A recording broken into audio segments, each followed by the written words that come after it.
Jane గుడాల్ ప్రపంచంలోనే గొప్ప anthropologist. అంతేకాదు ప్రైమటాలజిస్ట్.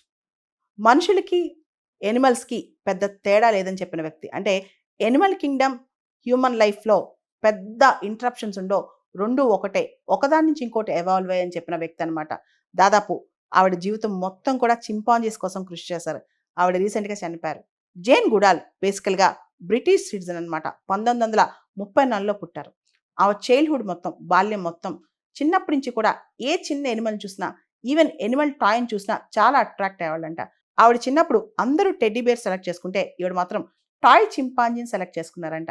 ఆవిడకి అంత ఇష్టం అంటే చిన్నప్పటి నుంచి కూడా యానిమల్ కింగ్డమ్ అన్నా, యానిమల్స్ అన్నా. తర్వాత ఎర్త్ వార్మ్ చూసినా, హెన్ చూసినా చాలా ఇంట్రెస్టింగ్‌గా గంటలు గంటలు అదే చూస్తా ఉండిపోయేవాళ్ళంట. ఆ తర్వాత స్లోగా ఆవిడ ఆఫ్రికాకి మైగ్రేట్ అయ్యారంట.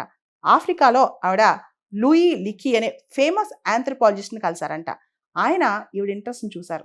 ఈవిడ పక్షుల పట్ల, జంతువుల పట్ల, ఇతర జీవుల పట్ల, మూగజీవుల పట్ల ఇంట్రెస్ట్ చూసి ప్రైమటాలజీకి ఇంట్రడ్యూస్ చేశారంట.